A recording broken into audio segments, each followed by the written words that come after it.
તો નમસ્કાર પશુપાલન સાથી અને કેમ છે આપણી યુટ્યુબ ફેમિલી મિત્રો. મિત્રો આપણે ખાસ ખબર પડી ચૂકી છે આપણે ક્યાં આવી ગયા છીએ મિત્રો આપણા વાડીએ મિત્રો. પશુપાલનનો વ્યવસાય આપણે જે કરવી છે અને ભાઈ કામકાજ પણ આપણે પશુપાલનનું જ છે. અને બીજા નંબરમાં આપણે જે માર્કેટિંગ કામકાજ કરવી છે, કેલ્શિયમ છે, બધી વસ્તુ આપણે કામકાજ કરતા હોય છે. તો ઘણા લોકોનો આપણે જે દેશી ઇલાજ કરવાનું છે, ઘરેલું ઉપાય છે. અને ઘણા પશુપાલનને ઘણી પ્રકારની મિત્રો તકલીફ થાય, જેમ કે આપણા પશુને મિત્રો લાલ દૂધ આવતું હોય, ઘણી પ્રકારમાં આપણે તકલીફ રહે. તો હવે એનું શું કારણ હોય છે જે આપણા પશુને આસળમાંથી લાલ દૂધ નીકળે?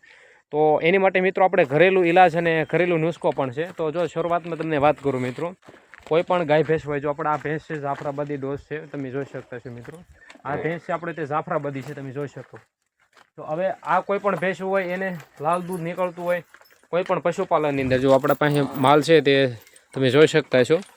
તો ભાઈ કોઈ પણ ગાય ભેંસ મિત્રો જ્યારે એને લાલ દૂધ આવે તો એનું કારણ શું હોય? તો એના કારણ મિત્રો ઘણા હોય છે કે જે આપણા પશુને લાલ દૂધ આવે તો એક તો મિત્રો એની કેલ્શિયમની ઉણપ રહેતી હોય. બીજી વસ્તુ છે કે જે આપણે આમ શું કહેવાય ખરાબ રીતે દોવાની ટેવ હોય ઘણા લોકોને, તો ભાઈ એ ટેવ ઓછી રાખવાની. ત્રીજી વસ્તુ છે મિત્રો એને ઘણી પ્રકારને આપણે તકલીફના કારણે આપણા પશુને સાઈડ ઇફેક્શનના કારણે આપણે પશુને લાલ દૂધ આવતું હોય. તો આ બધી વસ્તુ મિત્રો શું છે કે જેનાથી આપણા પશુને નુકસાની પણ ઘણું થાય. તો ખાસ મિત્રો એની માટે ઘણા આપણે ડૉક્ટરની સલાહ સૂચન લેવી, એની ટ્રીટમેન્ટ કરાવી, એને ઇન્જેક્શન આવે, કેલ્શિયમ આવે, એવું જે કેલમેક્સ કેલ્શિયમ જે છે તે પશુને દેવાનું હોય છે. પણ જો આ પશુમાં કોઈ જાતની આપણે અત્યાર સુધીમાં કોઈ તકલીફ નથી આવી, તમે જોઈ શકતા છો મિત્રો. આપણી પાસે અત્યારે 4, 5, 10, 12 માલઢોર રાખવી છે અને તકલીફ ન થાય એના માટે આ બધી વસ્તુ રાખતા હોય. તો હું આપણા પશુને કોઈ પ્રકારની તકલીફ ન થાય એના માટે મેં ઘરેલું ઇલાજ પણ આપેલો છે.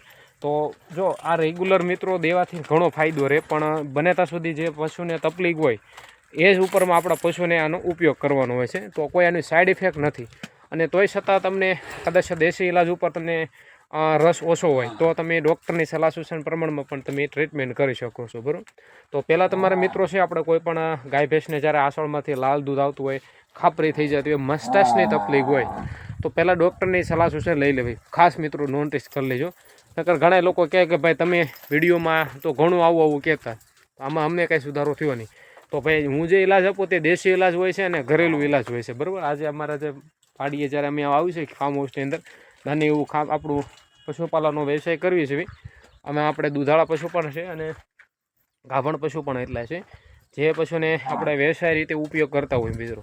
તો આ જે બધી વસ્તુ છે ને આપણા પશુપાલનને લગતું હોય અને ઘણાય લોકોને મિત્રો તકલીફ સર્જાય કે ભાઈ તમે આ બધી વસ્તુ કરો તો તકલીફ રહે.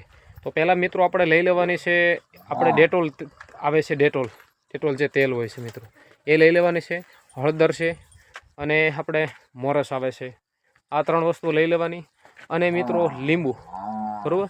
હવે આ કેવી રીતે એનો ઉપયોગ કરવો, જે આ વસ્તુને ઉપાય કરતો હોય તો પહેલાં આપણે ડેટોલ લઈ લેવાનું છે અને મિત્રો દૂધ લઈ લેવાનું છે 1 લીટર, પછી હળદર લઈ લેવાની છે. આ 3 વસ્તુને પહેલાં મિશ્રણ કરી દેવાનું છે. એને 3-4 દિવસ સુધી આને આપણે ખાંડમાં છે અથવા તમે આ દૂધની અંદર મિશ્રણ કરીને એને તમે પાઈ શકો, બરાબર, તો પણ ચાલે. અને બીજા નંબરમાં લીંબુ અને મોરસ, આ બેનો લીંબુનો રસ કાઢી નાખવાનો છે, બરાબર. મિનિમમ 200-500 ગ્રામ જેટલું લીંબુનો રસ કાઢી નાખવાનો. એને એની અંદર 100-200 ગ્રામ જેટલી આપણે મોરસ પાઈ દેવાની હોય છે. એને તમે પાણી દ્વારા અથવા તમે ડાયરેક્ટ આમનામ પાવ તો પણ ચાલે, કોઈ સાઈડ ઇફેક્ટ નથી હોતી, બરાબર. ખાસ મિત્રો કહું છું કોઈ સાઈડ ઇફેક્ટ નથી, પણ તોય આપણા ડૉક્ટરની સલાહ સૂચન કરીને પછી તમે ઇલાજ કરી શકો, બરાબર. એટલે આનું ભાઈ રિઝલ્ટ પણ સારું મળશે. તો પશુપાલનમાં જે લોકો વ્યવસાય કરે એ બધાને તકલીફ ન થાય અને ઉપાય પણ સારો થાય. તો તમને મિત્રો પછી માહિતી કેવી લાગે અવશ્ય કોમેન્ટ કરજો ખાસ મિત્રો. અને બીજી વસ્તુ એ પશુપાલનનો વ્યવસાય કરતાં લગતું જેટલા લોકો ભાઈ આપણા ચેનલમાં નવા હોય તો અવશ્ય સબસ્ક્રાઈબ કરજો, નીલું ફાર્મિંગ ચેનલને રીતે. અને મિત્રો સપોર્ટ અવશ્ય ને અવશ્ય આપજો, જેનાથી આપણા પશુપાલનની અંદર વ્યવસાય સારો થાય. આપણા ગુજરાતની અંદર બધા પશુપાલનનો વ્યવસાય કરે અને સરસ મજાનું એમના પણ ફાયદો થાય. તો આશા કરું મિત્રો તમને આજના જે દેશી ઘરેલું ઇલાજ છે અને માહિતી છે તો કેવી લાગી અવશ્ય કોમેન્ટ કરજો મિત્રો. ને નીલું ફાર્મિંગ ચેનલની સાથે મિત્રો આપણે ઇન્સ્ટામાં, ફેસબુકમાં પણ આપણો વિડીયો આવે છે તો અવશ્ય ફોલો કરજો, જેનાથી તમને ખ્યાલ પડે, બરાબર. બાકી જુઓ તમે જોઈ શકો છો આપણા માલઢોર પણ બરાબર, આ બધું વ્યવસ્થિત રીતે આપણે હોય છે ને કમ્પ્લેસર હોય છે.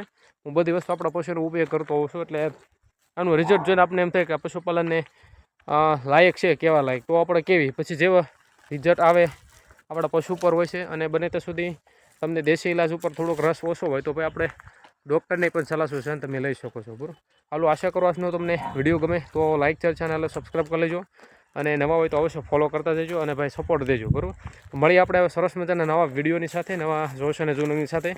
બધાને જય માતાજી, જય જવાન, અને મિત્રો જય કિસાનના સાથે મળીએ આપણે નવા વિડીયોમાં.